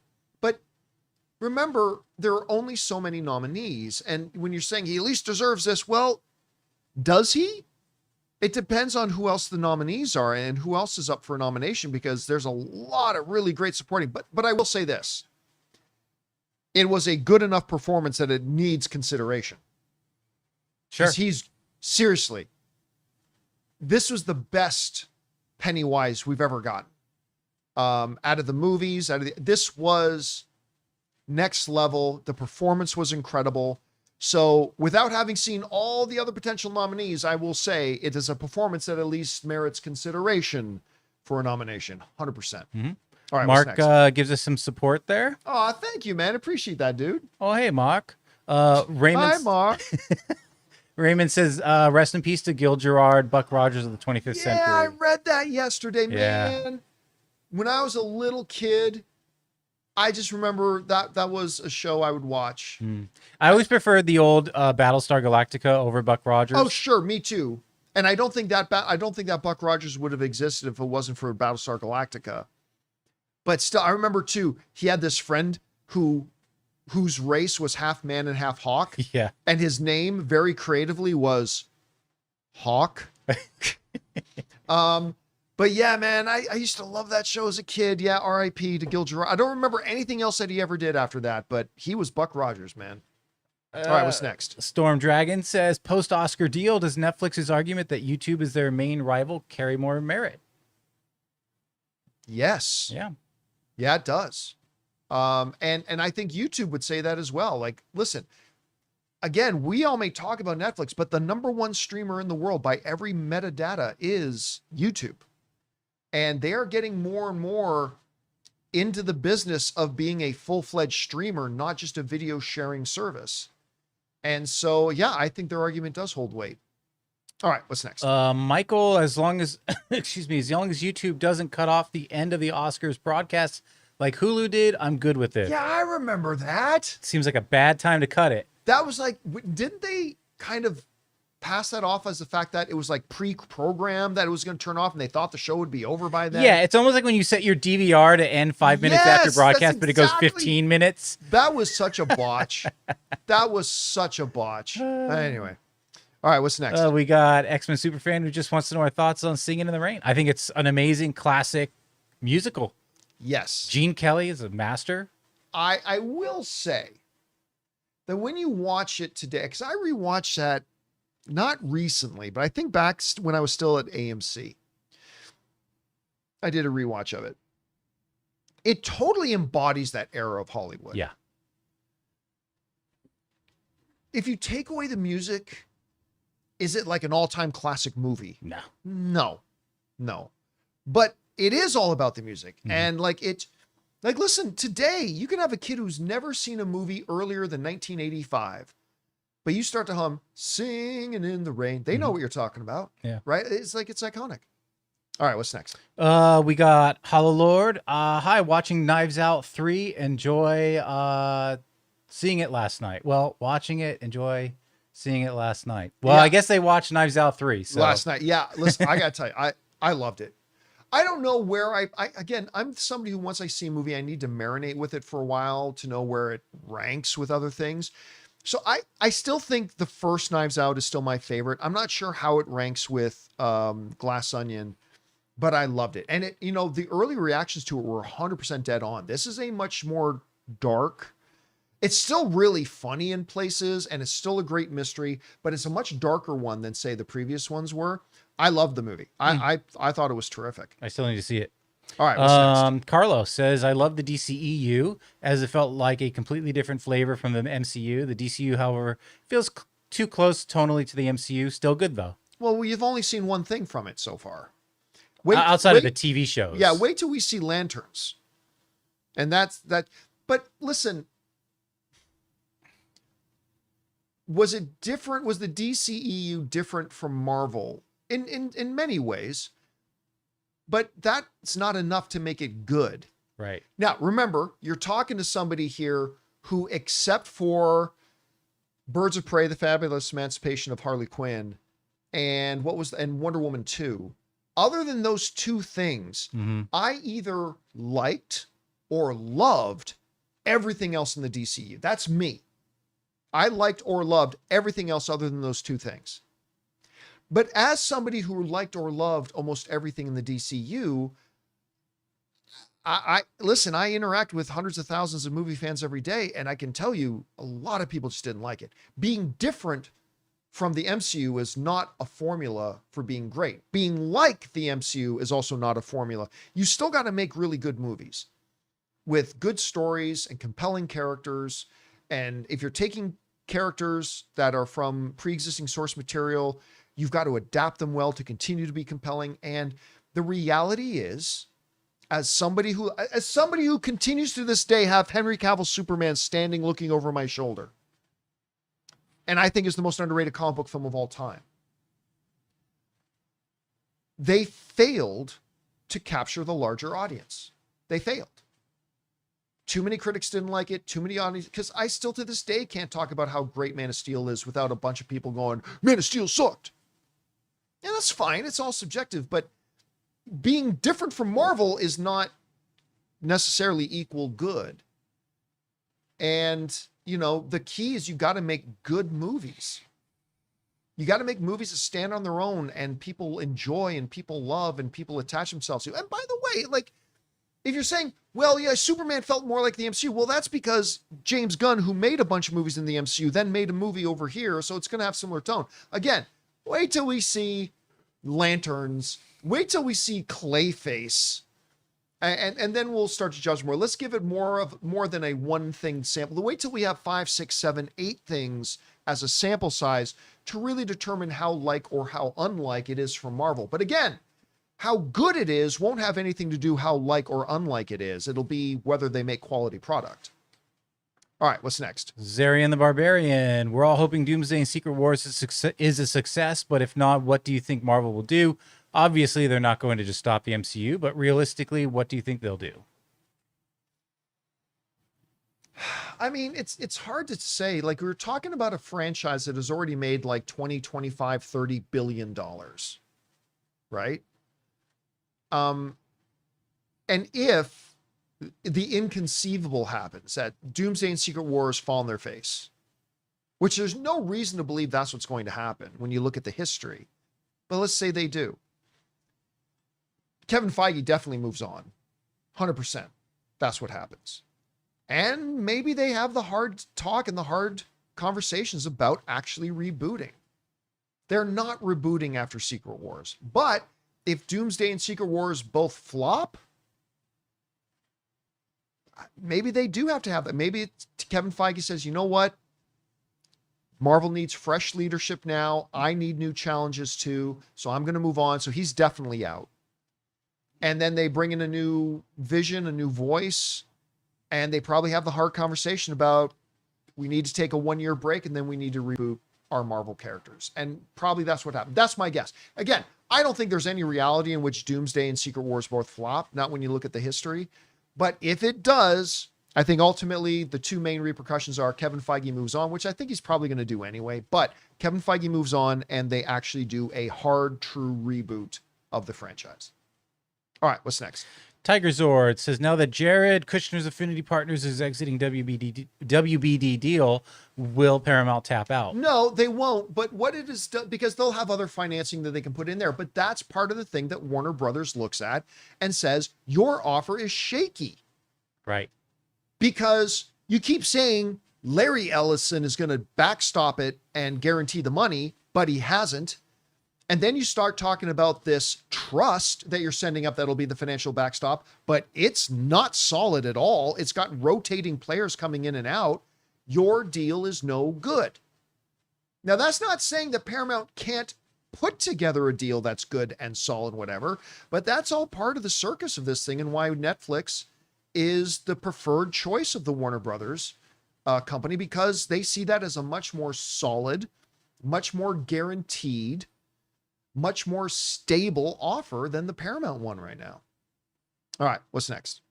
We got John Sanchez, who says, I just want to say that you're important to a lot of people's lives and keep doing what you're doing. Glad I've been a part of this community for years. Love you. Oh, that's such a nice thing to say. Thank you so much. I really do appreciating that. And listen, I'm like everybody else. Every once in a while, I need some encouraging words too. So thank you for being so kind and for saying that, man. I appreciate it a lot.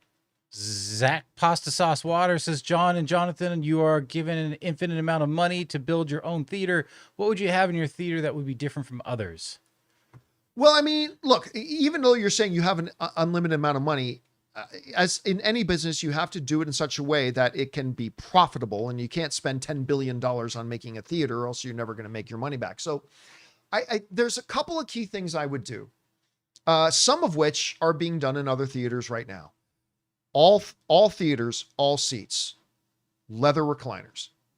All theaters, all seats, leather recliners. That's the first thing that I do. To piggyback on something Rob talks about, making sure we have the absolute best projection that we possibly can. You know, the picture image has to be world class. The sound has to be world class. I would go back to what theaters used to do, which is having, if you're a larger theater, let's say more than 8 screens, multiple concession stands.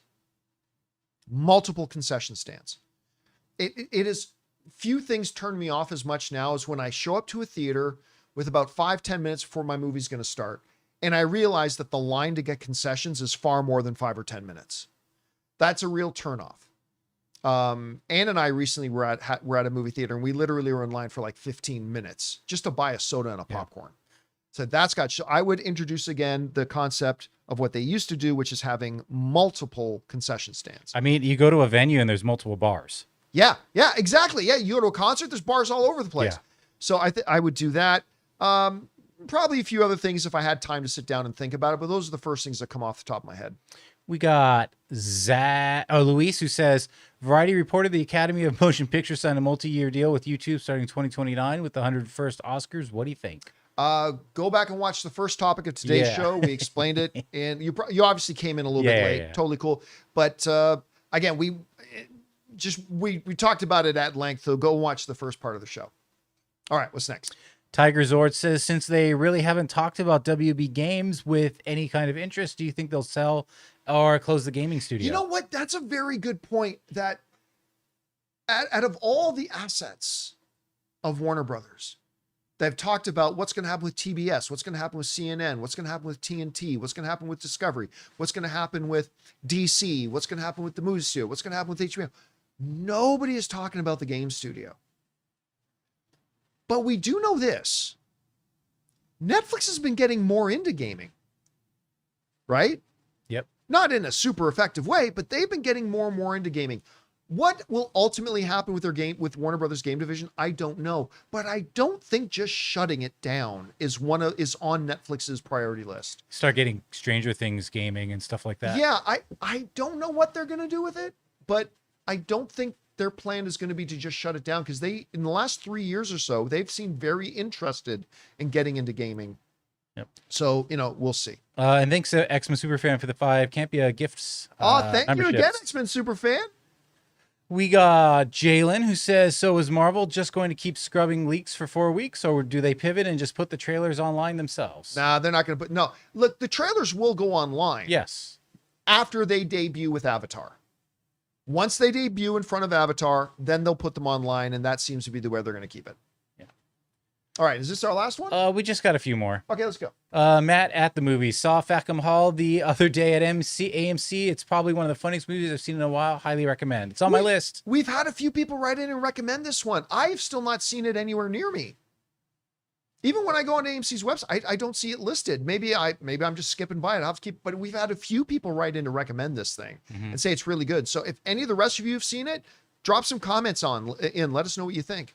We got Green Bastard says, oh, let me roll. So then Old Man Steve has already lived through Doomsday and Secret Wars. Maybe why he said the shield isn't his. He knows Sam has earned it. I don't think we've seen anything that he's in the future there. No, remember when they made Endgame, they did not do anything in Endgame with the purpose of setting up Doomsday. There's no way they could have known about this. That was, remember, the next movie wasn't even supposed to be Doomsday. It was supposed to be the Kang Dynasty. Yeah. And they pivoted and changed. So I don't think that's connected. Listen, they may write it that way once we see the movie, but I'm guessing the two things aren't connected. Final one here. Mr. Spawntrap says there is a secret 5th trailer coming out in January, February. This is not speculation. Well, it's not secret. I mean, yes, there are going to be more trailers. Yeah. There's going to be TV spots too. Yeah, there's going to be trailers. There's going to be TV spots. That's not secret. We're talking about this initial swash of stuff coming out. Then, of course, there's going to be more trailers that come out like February, March, April, May, all the way leading up to when the new Doomsday thing comes out. So that's not a secret. I mean, everybody knows that. And all right, guys, that'll do it for today's installment of the John Campea Show. Thank you so much for being here and making our little show a part of your day. We really appreciate you spending time with us. Big special thank you to all of you guys who sent in the questions. Number one, because you gave us great fun things to talk about. But number two, you supported this channel as you did it. And all of us involved with the show, thank you guys so very much for your support. So big thanks to Robert Meyer Burnett, our technical producer, Jonathan Voico. See you guys. My name is John Campea, everybody. Don't forget to come back and join us again tomorrow. And until then, my friends, bye-bye.